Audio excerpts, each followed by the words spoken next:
here in Charlotte, North Carolina, as well as the enslaved African peoples who served this land. So to respect the labor and this earth that has been so beautifully maintained for us, to have this privilege to sit and serve in these ways.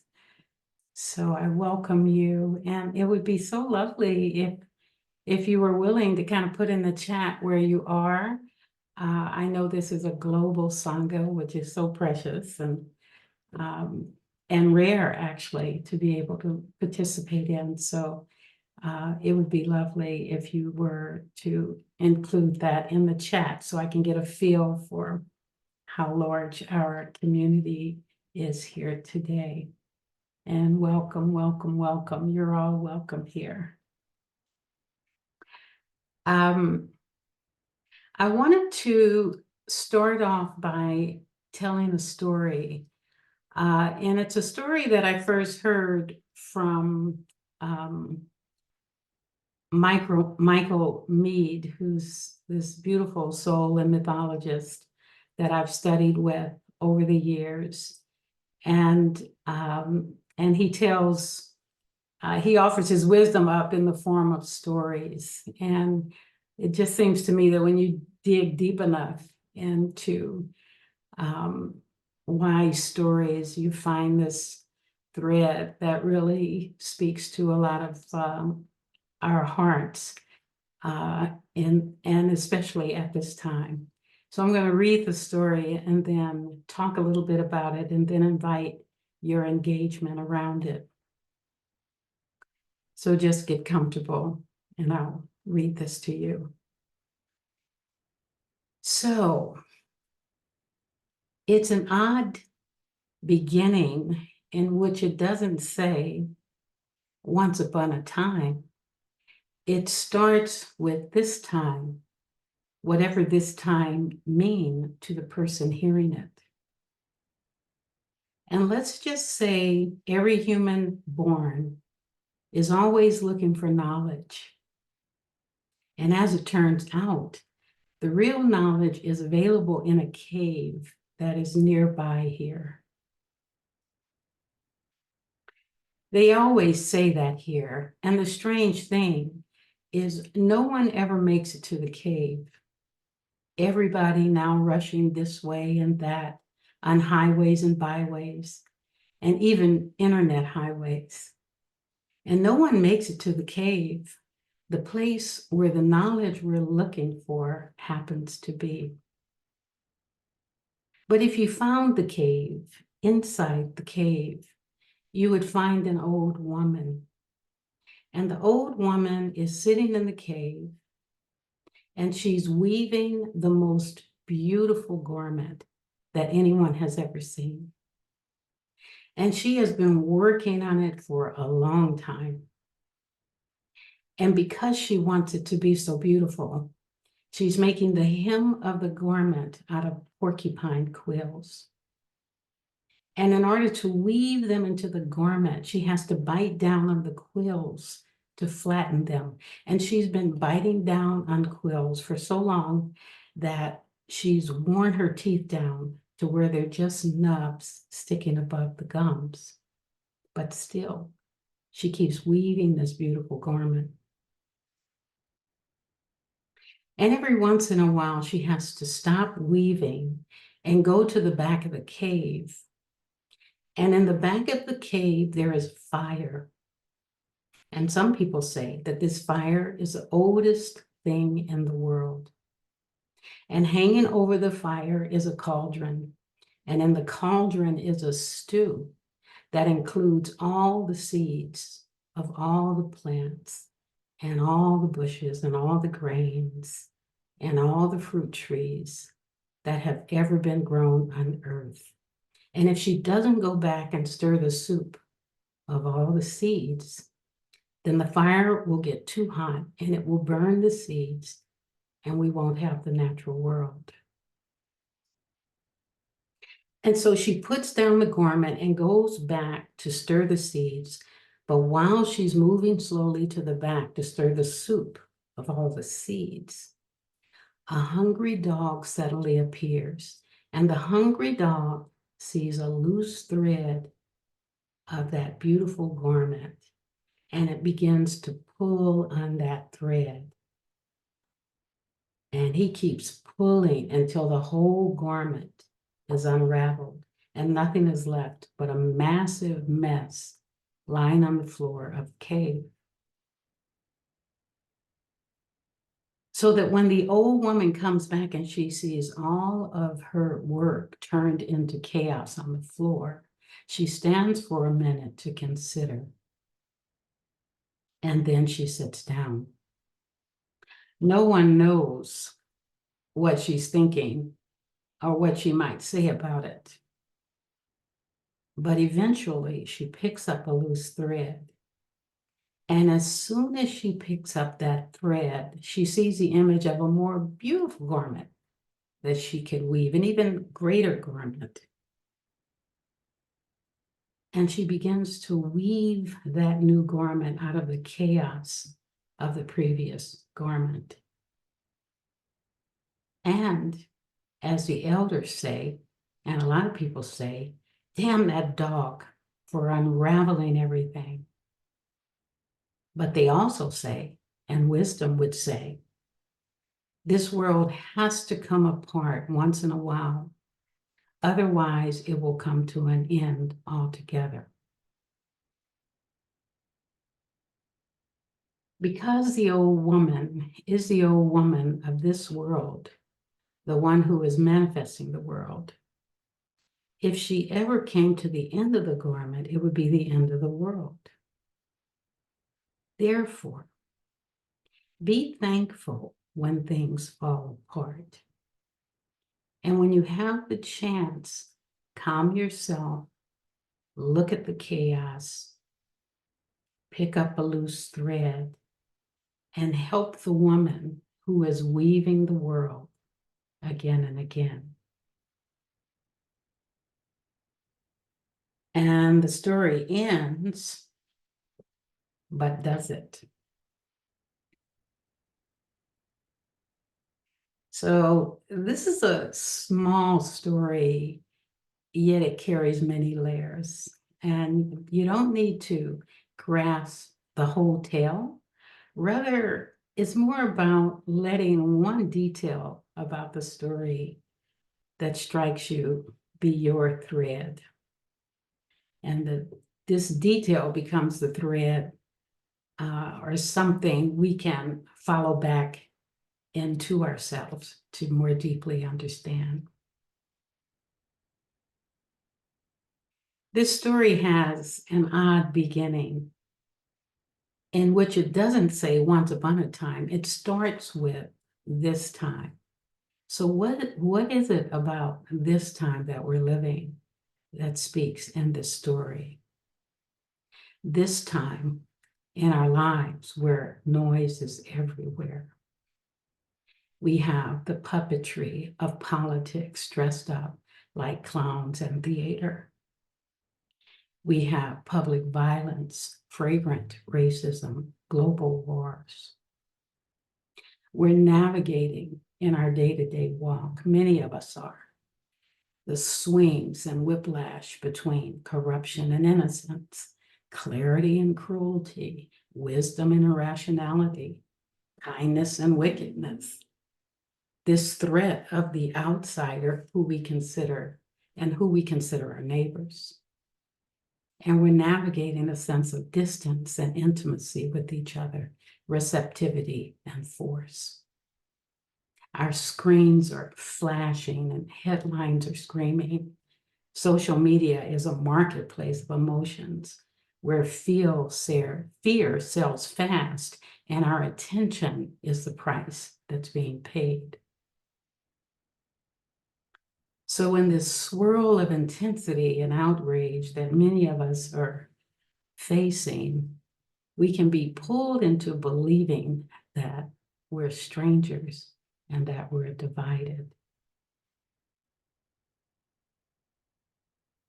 But the fact that we are disturbed is really a statement about our kinship and our reliance on each other and relationship to each other. And it's kind of odd to think about that. The story tells of the world unraveling into chaos and then being rewoven into beauty. And it's an old tale. This time we're in, while it's different, is not the first time. We can look at history to see the fact of suffering and beauty as a noble truth. But to know this intimately, to know this directly, to have this insight, we must first be willing to enter the cave, which is nearby. Yet, no one makes it to the cave, the place where the knowledge we're looking for happens to be. Or maybe we don't go to the cave often enough. And inside this cave, as the story was telling us, she's not just an old woman, she's a wise woman, diligently weaving this beauty. And she has this great compassion for the world for many lifetimes over. The story names 3 great movements that we might recognize in our own lives: the movement of creation, beginning with the weaving, destruction, where it's unraveled, and sustaining, which is what keeps the fabric of life alive. And we might call that faith. The story also reminds us that we cannot live in endless creation, that there are times when we must rise, stretch our bodies, turn our backs, and enter and ensure the seeds of the next generation are well attended. And while we are diligently caring for those seeds, we can't possibly know what may happen next. So the hungry dog of chaos comes to everyone. In our world today, we can see it in these collapsing democracies, fractured politics, unraveling ecosystems, and systemic hatred and harm. We can see this all around us. We can also see in our fear and aversion, oppression of dark and Black bodies throughout the world, evident in global wars and civil distress. The hungry dog of chaos also may come with the confusion and often overwhelm inherent in disappointment, grief, loss, frustration, sometimes in getting what we want, and then sometimes not getting what we want. So the hungry dog of chaos is to be expected. It's dukkha. And how we respond is our challenge. And how did the wise woman respond when she returned and saw her lives, her generations of work in a pile on the floor? What did she do? She stands for a moment to consider, and then she sits down, and eventually, and we can't know how long this took or why she might have made the choice that she did. But eventually she picks up a thread, a loose thread. And as soon as she touches the thread, she sees, she has an insight, the image of a more beautiful and greater garment that could be woven. And she begins again to weave the new garment out of the chaos of the world. And so the story goes.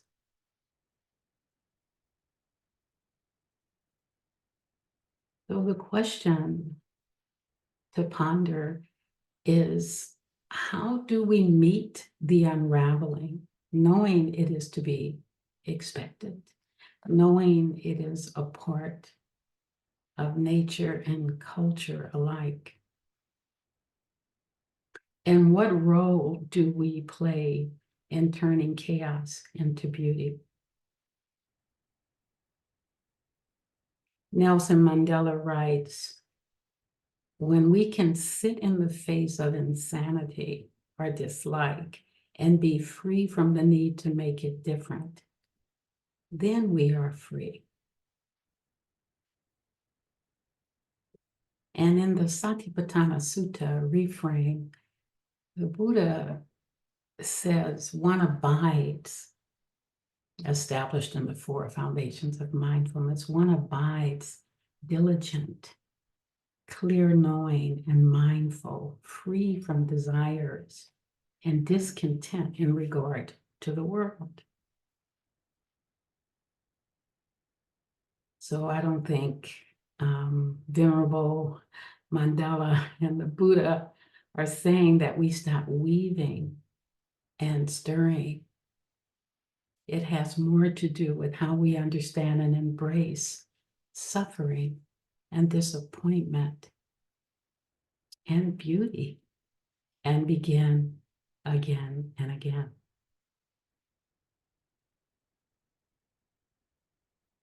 So some of this, I believe, has to do with the frame of mind we take each step when we're walking through the world. Well, what are we thinking? What are we viewing? What are we believing? And can we catch that thread of thought and kind of, make a U-turn to look at how our thoughts might be feeding a level of suffering that is more of a request of letting go. So here's some questions I'd like for you to think about. And these will all be on the recording, so you don't need to write them, but just think about this kind of habituated way that we move through the world with certain beliefs that don't always get questioned because we haven't gone to the cave, or we don't have time to go to the cave, but we can just kind of drop these questions in. A few questions here. How many hungry dogs have you encountered lately?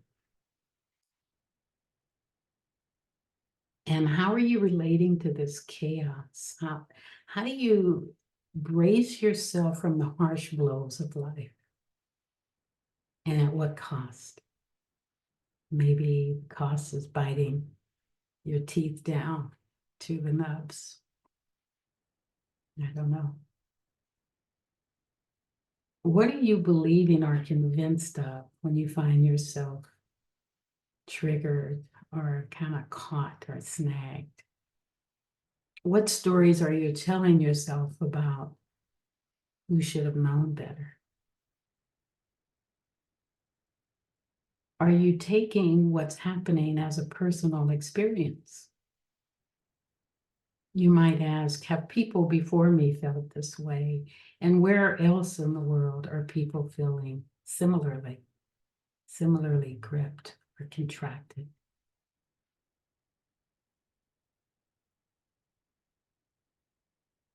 Another question, kind of snap out question could be, do you believe how it is now is how it will always be? And can you know this for certain?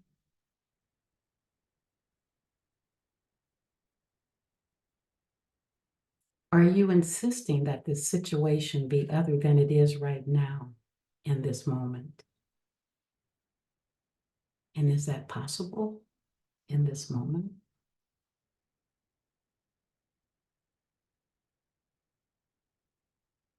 What if some of what we're labeling chaos was simply another perspective, a call for curiosity or more intimacy?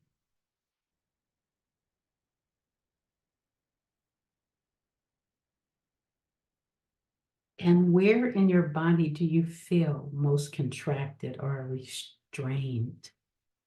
Where you feel the weight of holding, the weight of being dead right.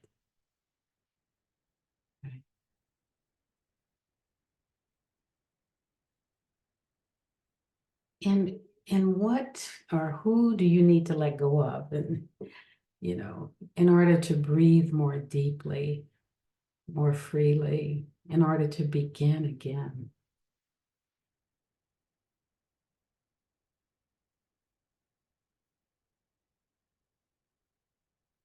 Questioning our views, the belief underneath the snag is course part of our practice, to see its impermanence, to see how it's impersonal,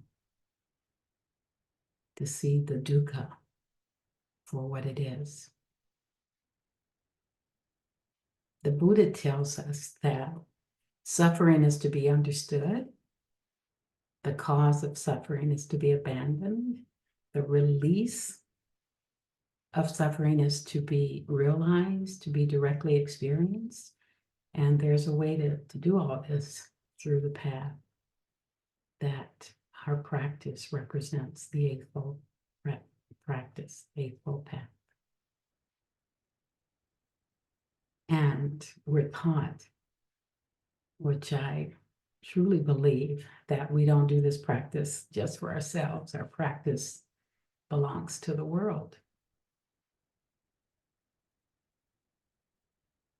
And the Buddha talks to us, teaches on compassion, karuna, which is a profound, active desire for all beings to be free from suffering and its causes. And compassion is a fundamental virtue rooted in a deep understanding of interconnectedness, or to the fabric of life that the old woman is weaving. And again, none of what disturbs us would disturb us if we didn't actually get that we belong to each other. Dr. King writes, we've heard it probably many times before, that all life is interrelated. Somehow we're caught in an inescapable network of mutuality, tied in a single garment of destiny. This is the interrelated structure of reality. It's not just an idea, it's the structure of our reality that we're woven together. And I believe this is the beauty the wise woman is weaving, and the wholesome seeds she is stirring. And as the story concludes, it says, so be thankful when things fall apart. And when we have a chance, go to the cave, calm yourself, look at the chaos, pick up a thread, and through your practice of mindfulness, help the wise woman who is weaving the world again and again.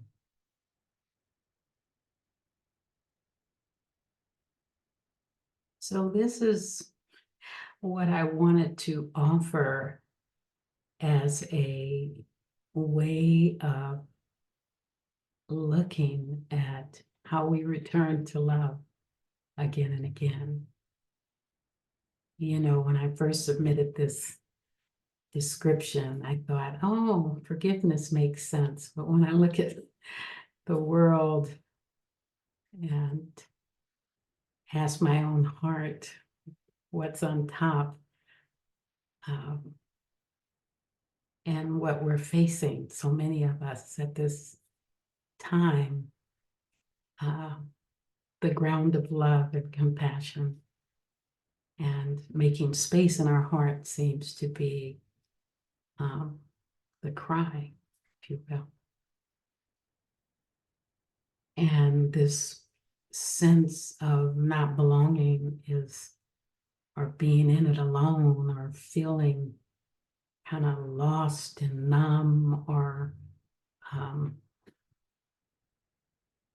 Yeah, many things.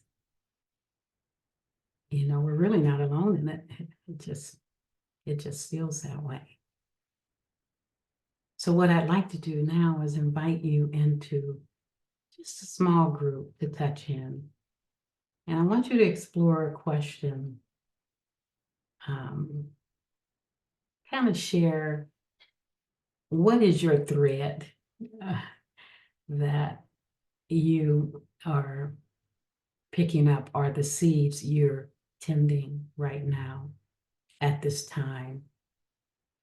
I was speaking to a dear one recently, and she said part of what she's looking at is what is mine to do in service to the world, but what is mine to do?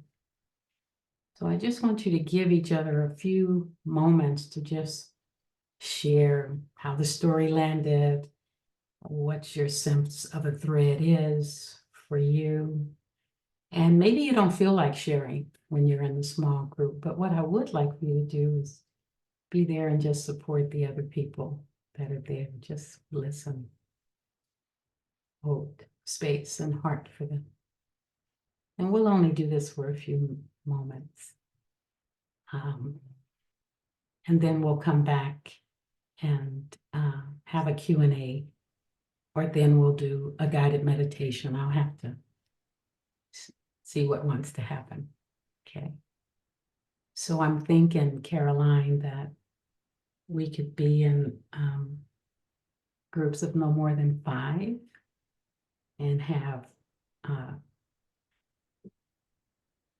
maybe 10 minutes might be enough for each person to just drop a seed or two in to talk about where you are with this and what's on your heart right now. Okay, 10 minutes, 5 people in a group. That should do it. So I'm just setting that up now.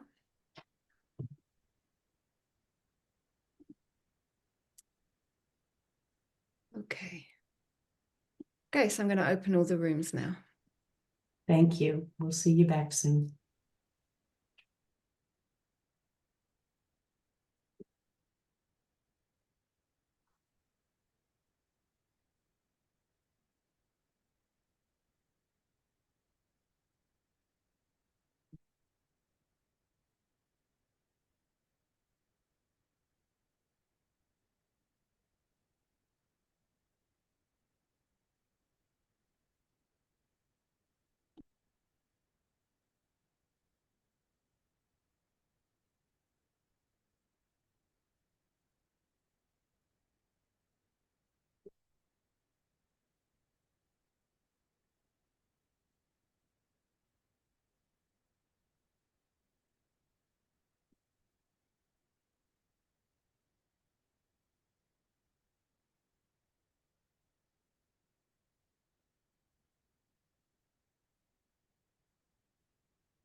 Well, welcome back, everyone. I hope that was a nice connection for you and a way to do a little weaving together, a little quilting together in your own little small group. Yeah, I think this kind of inquiry it's the question I was inviting you to engage around is like a repeat question. I mean, I think it changes depending on the situations that we're in, what we call up, what our choices might be, and how our choices might be informed. So I hope that was connecting for you. Compassion is so core to this story, this idea of getting ourselves still, this idea, which is not a new idea for many of us as practitioners, but turning our attention, going into the cave to center ourselves, to abide, to take refuge is really a turning. It's not something that is always so immediately available to us. We have to sometimes literally get up, stretch, turn away from what's here so that we can see more clearly.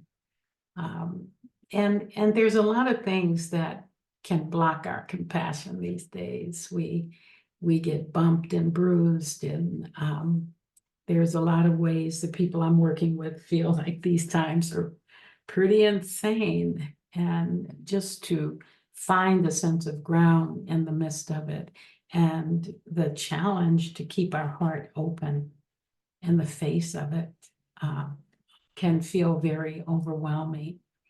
So a big question for me often is, how do I keep a clean heart? I grew up in the Baptist church, and there was a song that we sang, "Give me a clean heart so that I can serve you." It's kind of like that. How do we keep the heart clean and purified of toxins so that the seeds we are stirring, these roots that serve present and future generations, are well nourished, warm, attended over the cauldron fire of life?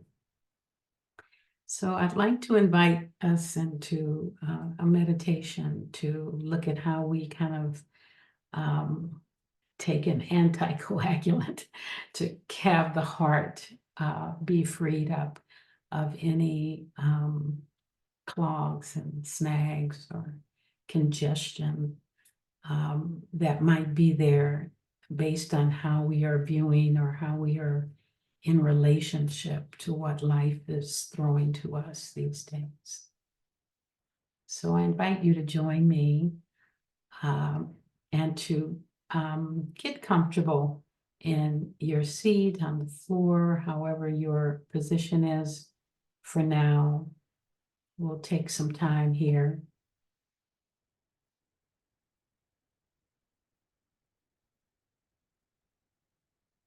And the point of this practice is, just kind of the exercising of the heart muscle,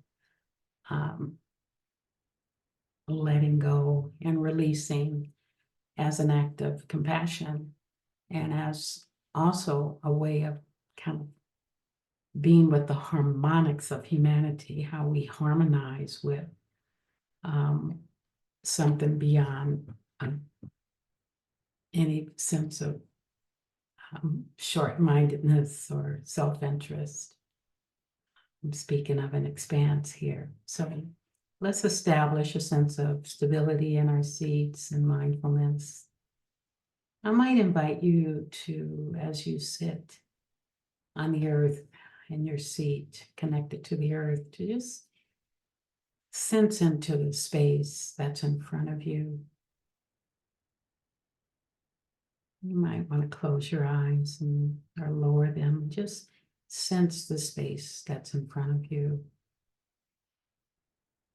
space that is behind you.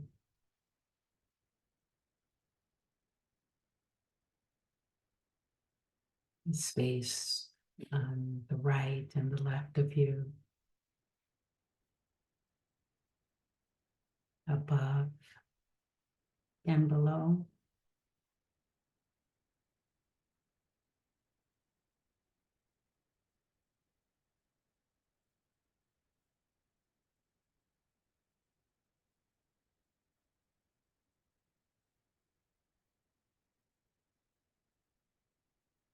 Space all around, space also the same space is inside of you,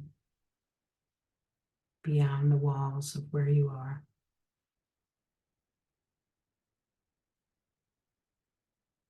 It's a space of awareness.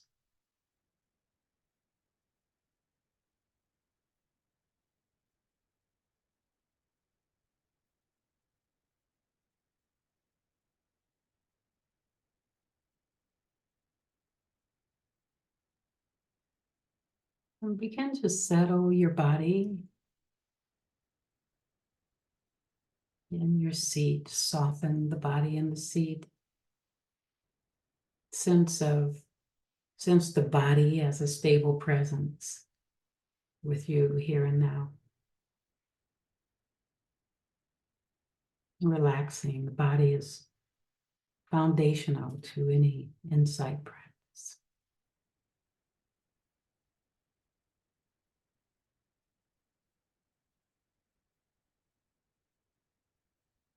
You can soften the face and release the shoulders.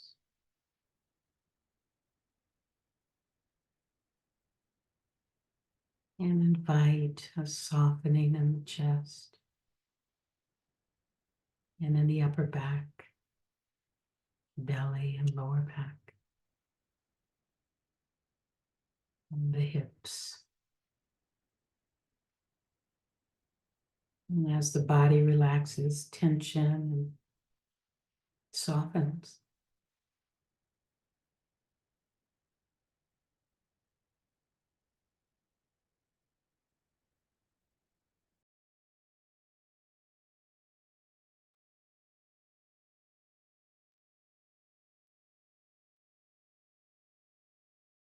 We can also relax the mental activity, letting go of any tightness, pressure, or the agitation associated with thinking.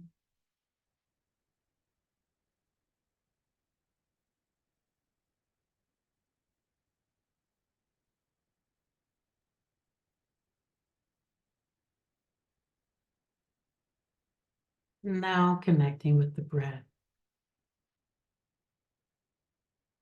the sensation of breath, the movement of breath, and resting on the exhales of the breath.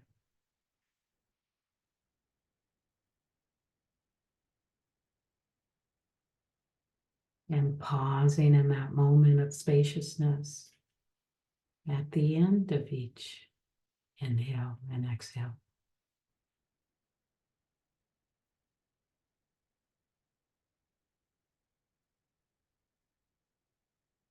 This relationship with the breath settles the nervous system.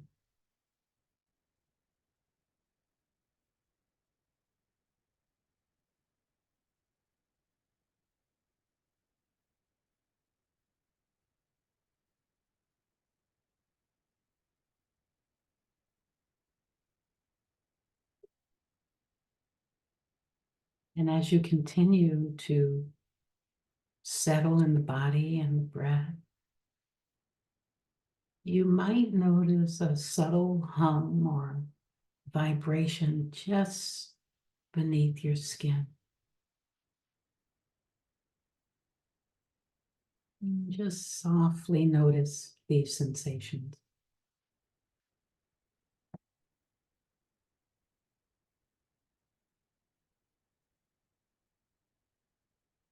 The sensation of breathing is the body's first and most intimate language.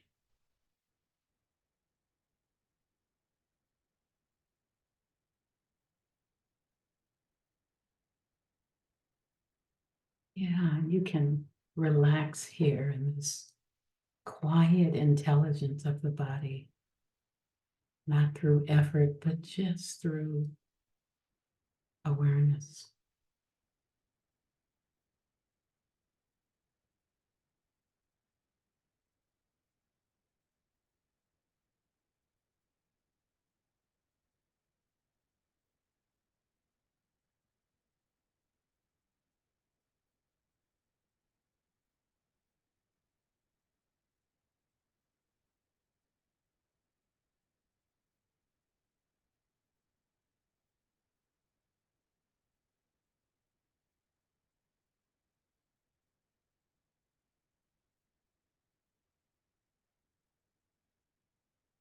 And now let's establish an intention to let go. We said intention to free ourselves from this burden of separation, from this burden of effort. And we set an intention to question ourselves and to go against our habits.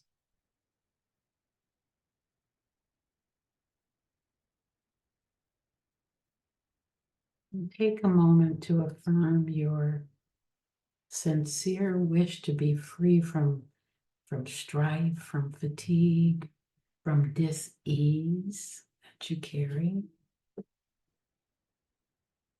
the contraction, the coagulation you hold, the bracing toward life.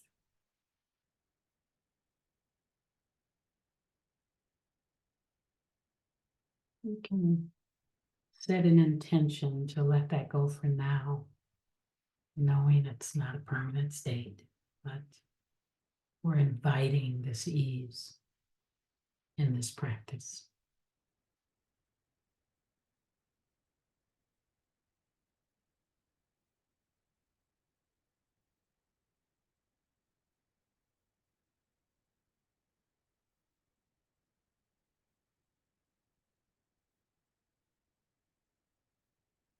And as we go through this practice, you can keep 50% of your attention on what I'm saying and the other 50%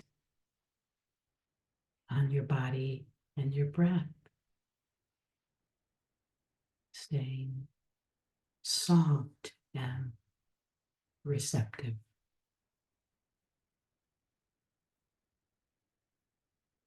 May I be at ease.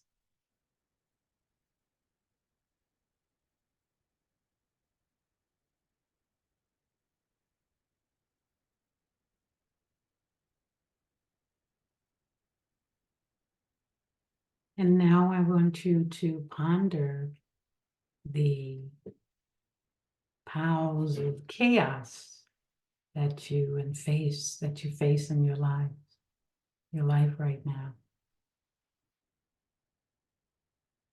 And not to ponder it as a thought, but where in your body do you feel most gripped or grieved about it?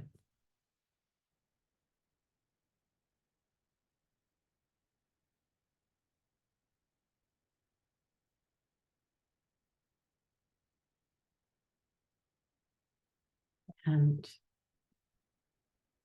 who or what do you need to forgive in order to let go and breathe more deeply,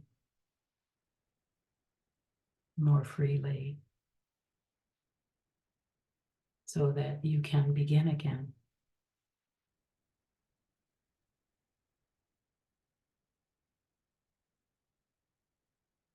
Maybe the threads that need tending in your heart mind right now is with someone you have harmed or feel tension toward.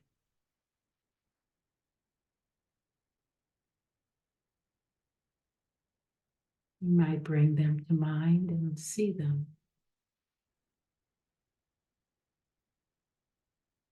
You might say, I see you.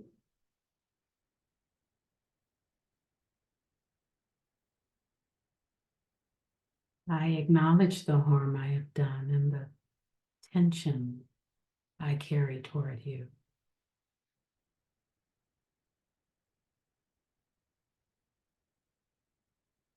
And I release you from my judgments, my assumptions,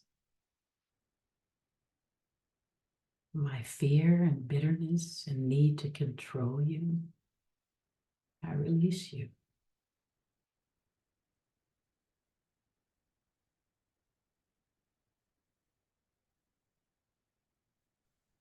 And there's a part of me that is open to what I may not understand about your experience.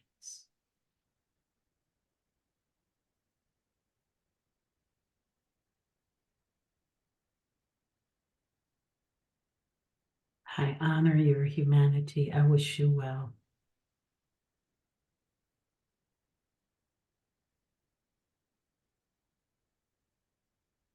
You're just like me.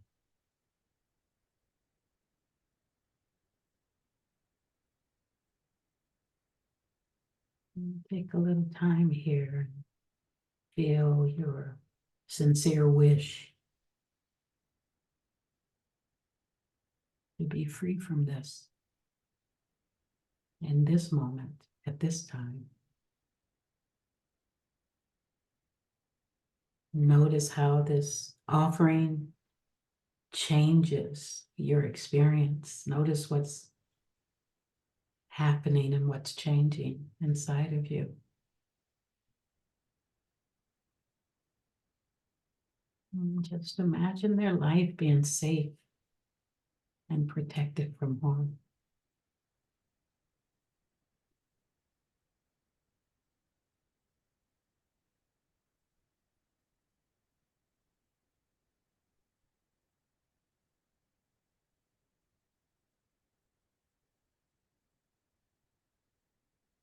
Taking your time here,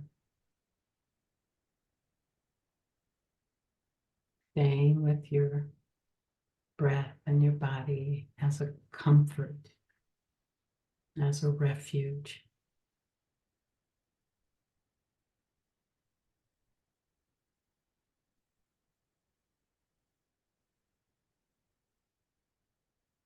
Or maybe the release you need to let go of is someone who has harmed you. Maybe that's the thread. If so, bring them to mind and see them at a safe distance. This person who has harmed you. You might say, I see you.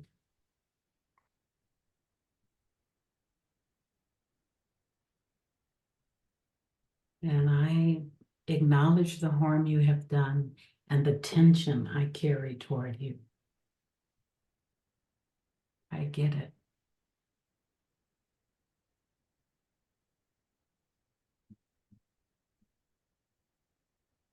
And I'm letting go of hatred and ill will and my need to control you.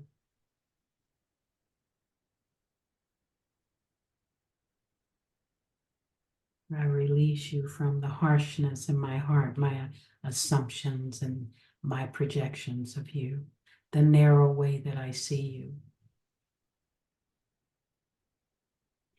I'm doing my best to honor your humanity, and I wish you well.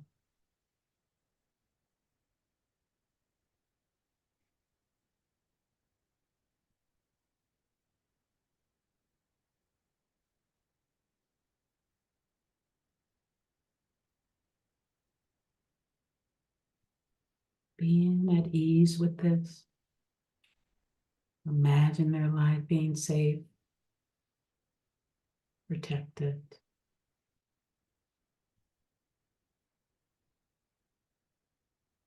Notice how what's happening is changing and notice how what's happening is changing in your heart mind.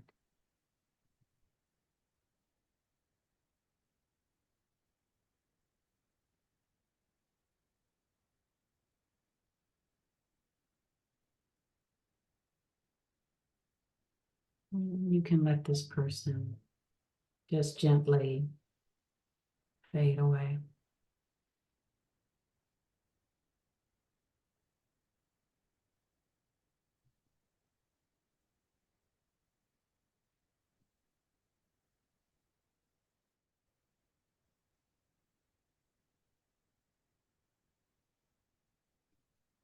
It's possible that what needs your compassion is a group of people you've been conditioned to judge or fear.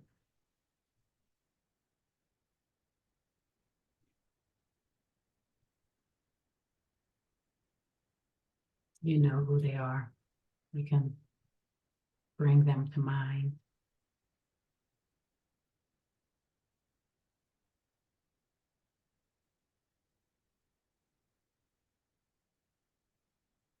Notice what happens when you bring them to mind.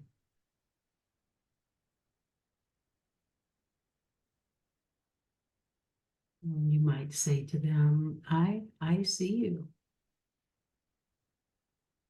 We belong to each other.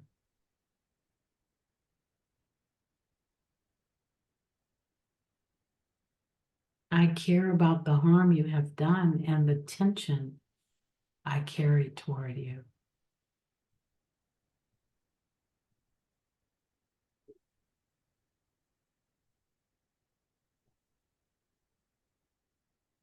I let go of hatred and ill will and my need to control you, releasing my judgments, my assumptions, my projections, my narrow view of you.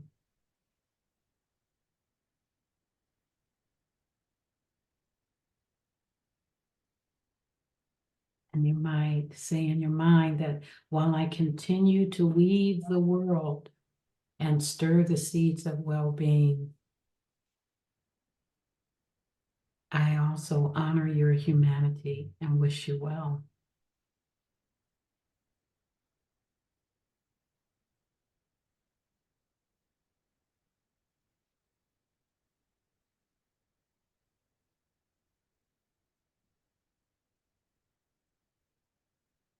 Where is your breath? How's your body? Soften,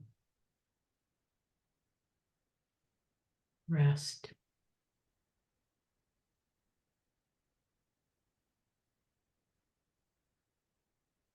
Feel the goodness of your intention, your wish for all beings to be well and free from suffering.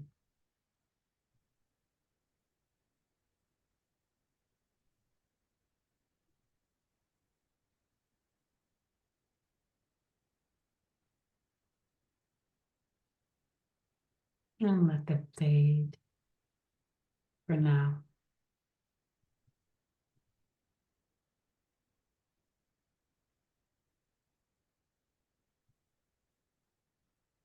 And finally, in this practice,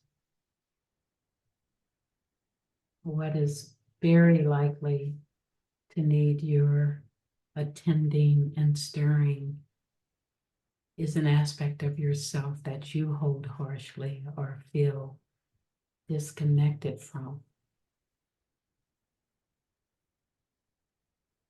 An aspect of yourself that feels heavy or lost, confused, numb, afraid.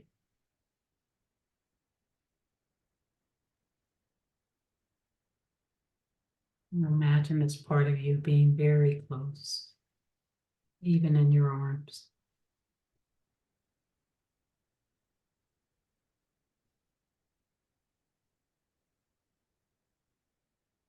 And you might say to this part of you, this is how it is right now, but not forever.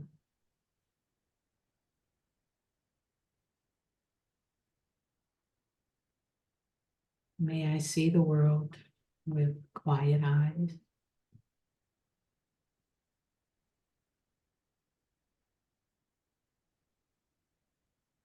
May I offer care without resistance, knowing I may be met with gratitude, anger, or resistance.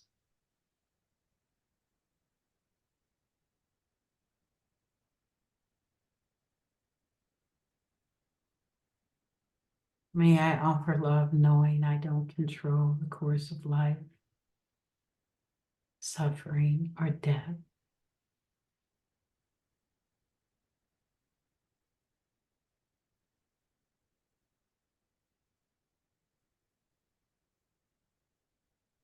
May I be a good friend to myself.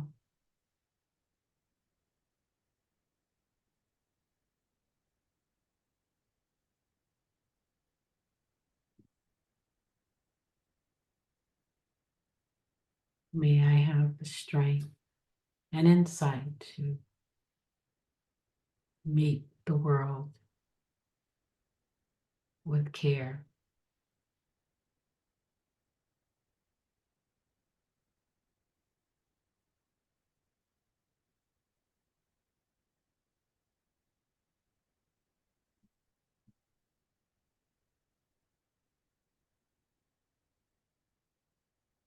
May I be safe, content, healthy. May I live with ease.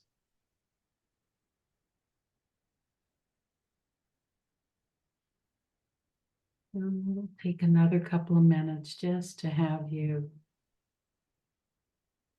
focus on a phrase or one of these focal points using your own phrases. And I invite you to continue to feel your wish for the relief of suffering.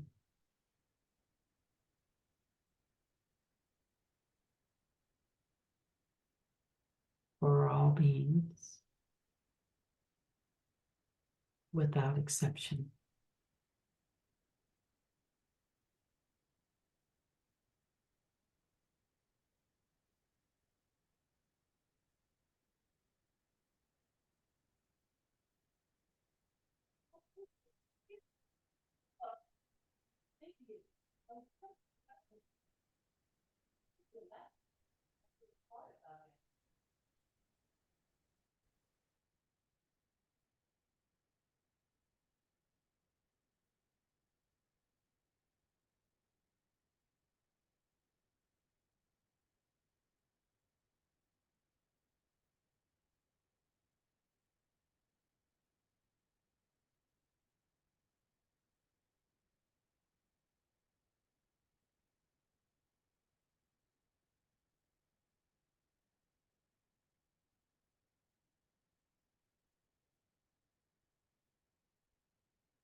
And now allow all the phrases to drop away. Let's just be here together.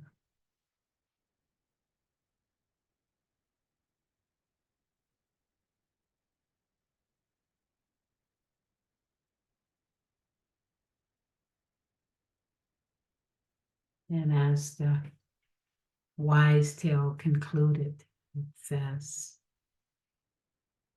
be thankful when things fall apart.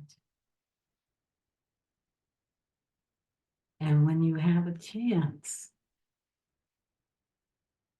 find the cave, calm yourself, look at the chaos, pick up a loose thread, and help the old woman who is weaving the world again and again.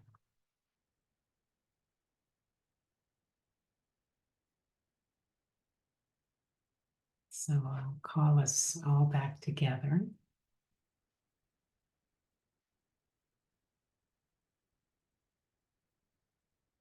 And would like to have a few moments for any questions you have about your practice, this practice.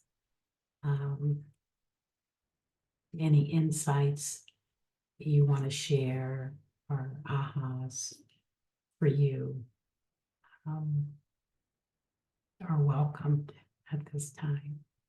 And I'll invite Caroline in to support this part of the practice. Thank you, Ruth. Yeah, so just to remind everybody, if you'd like to come on screen and ask Ruth a question, then please just raise your hand. You can find the hand icon in the toolbar at the bottom of the screen. And I will invite you to unmute yourself and bring yourself on. Alternatively, you can write a question in the chat. If you can just preface it with question, that would be helpful. And Caroline, I can see that you'd like to come on, so please feel free to unmute yourself. And greetings, everyone, and a deep bow of gratitude, as always, Ruth, for the message. I lift up the finding of a new pattern, the appreciation that we can hold in chaos what the next is. And I simply wanted to share that's the place for me, as we know that there are need for new systems. And to me, that's the new pattern. So we'll see what happens with those porcupine needles.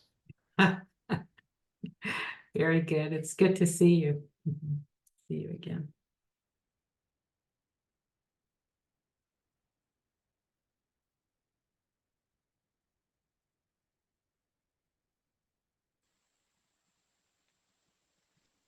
So I think I'm going to have trouble pronouncing your name, Axolopilzin. Yeah, thank you. Yeah, it's a shalopitsi. It's okay. Thank you for the practice, first of all, much needed. I think one thing that comes for me at times is the feeling of being tired when these situations happen over and over again. And I know situations have happened before I was born, and to my ancestors and everybody, and even animals. I mean, I can't forget about the species, the other species too. Trees and so forth, not just me. But you know, for me, sometimes I think like, what can I do to, again, deal with this tiredness, right? Of like, oh, here we go again, here we go again. And again, like the lady that's weaving, right? But I do things, for my community, and I do as much as I can. But that magic wand to make this a magical world. I can only do it like where I am and in my surroundings. And I feel blessed that I feel like I live in paradise at this point in my life. But it's like you get this guilt feeling, right? Like that others are not, right? In this situation. So that comes up too, the tiredness and like a survivor's guilt, I guess, kind of feeling like, how could they not be? And I wish I could switch places with them, That comes up. Yeah. I wonder if you have any recommendations so I can continue, And I rely a lot on nature. I rely a lot on trees, and I love to hug trees. And like you said, I feed myself with this energy. Yeah. To keep going. Yeah.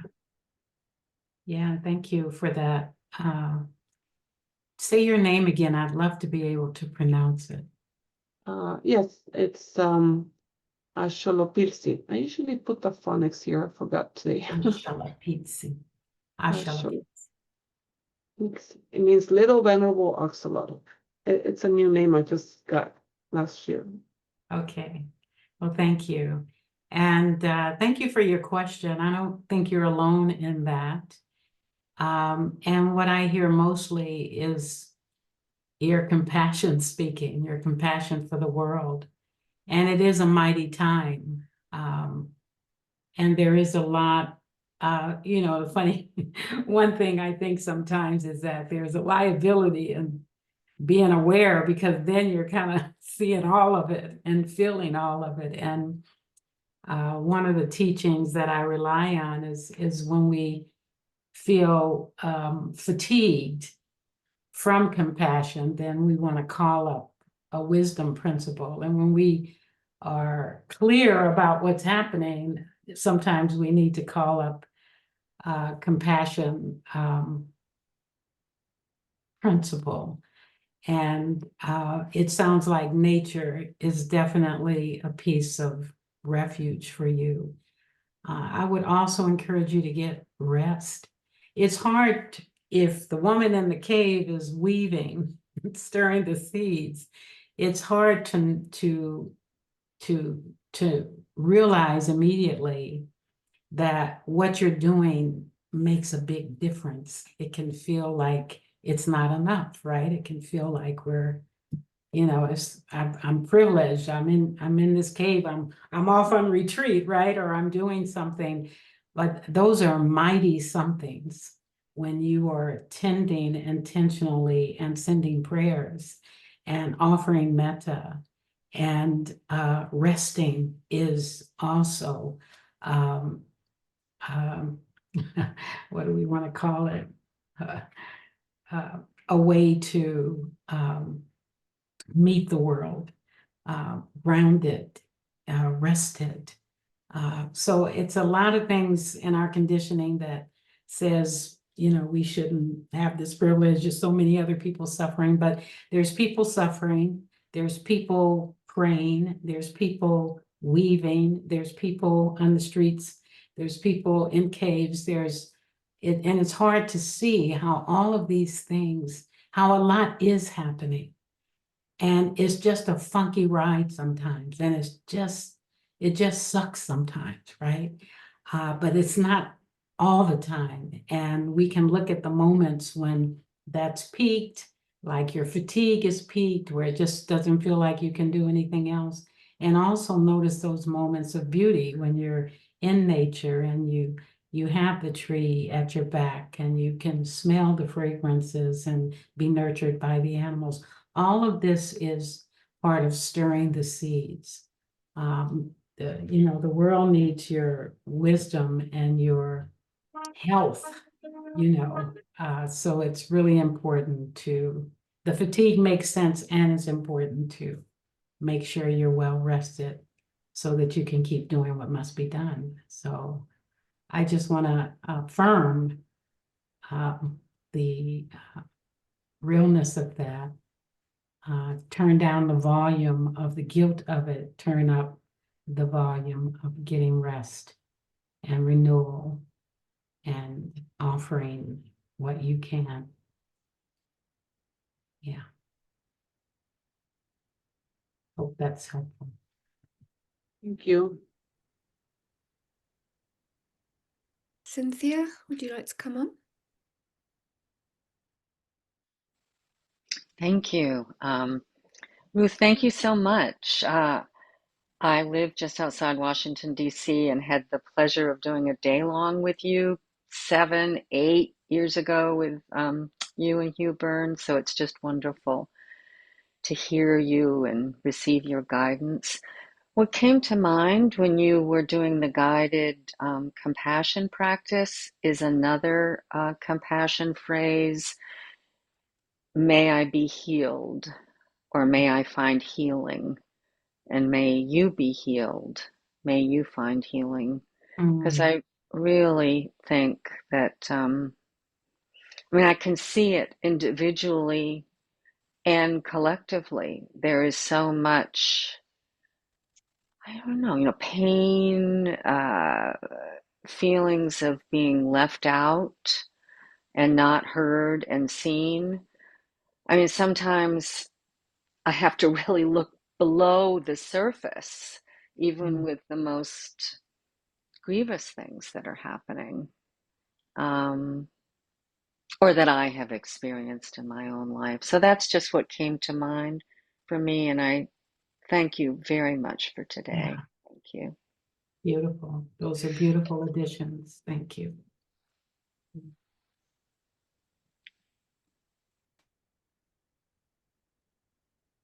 Ruth, we have a question in the chat that I will read out for you from Lee, who says, "Hi Ruth, with your topic today at the beginning of this Sangha, can you recommend further study, e.g. a book or video on YouTube?"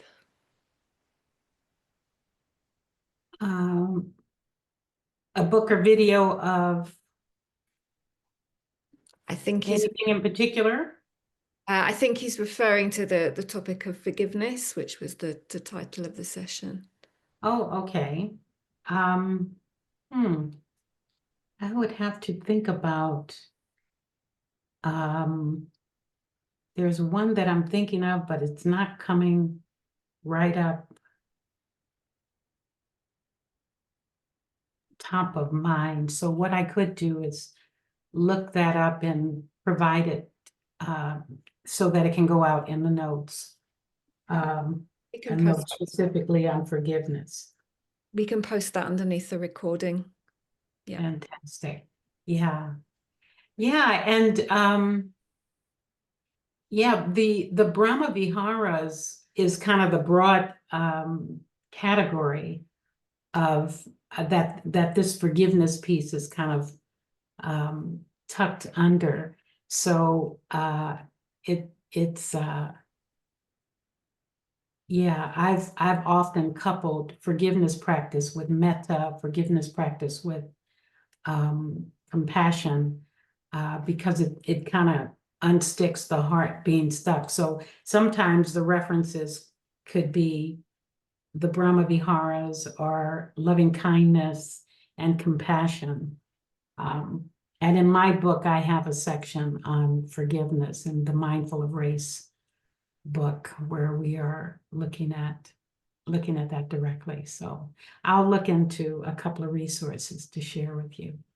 Thank you for that question. Dawn, would you like to come on?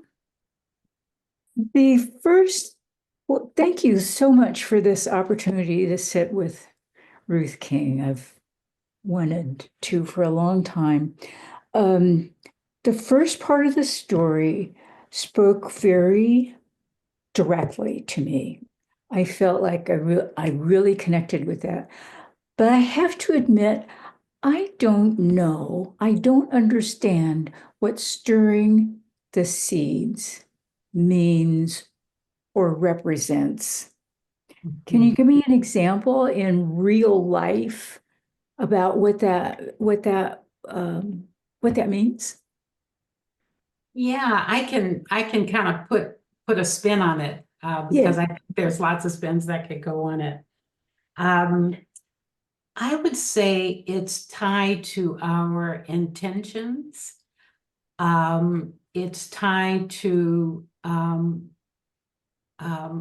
preparing the soil for generations to come so that what blooms in our consciousness is well seeded, if you will, or thoughtful. I think of the seeds as things that will bloom at some point, and that there's meaning in that serves future generations.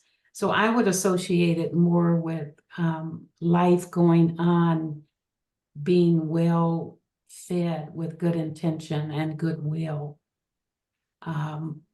That's how So meta practice would be a form of sowing seeds? I see the seeds as seeds that are being prepared and heated and kind of warmed by earth. And then I see this tapestry as something we're doing with our hands, through our artistry, through our service to the world.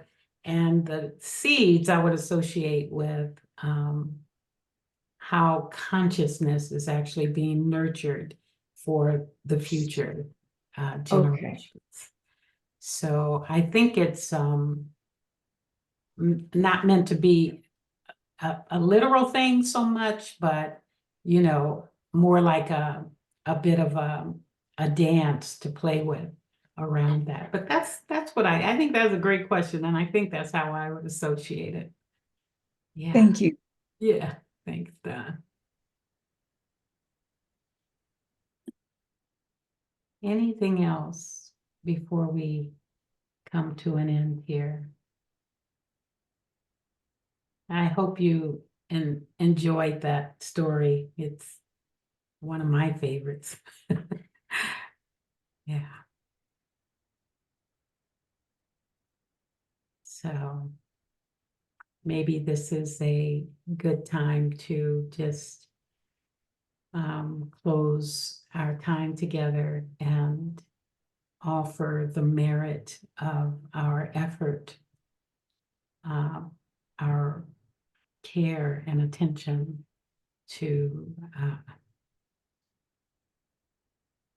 our practice, that our practice is in service, that everything we've gained, delighted in, shared, taken in, discovered about ourselves, may that be an offering out near and far in all directions for the benefit of a beautiful tapestry and many, many seeds of well-being throughout the world.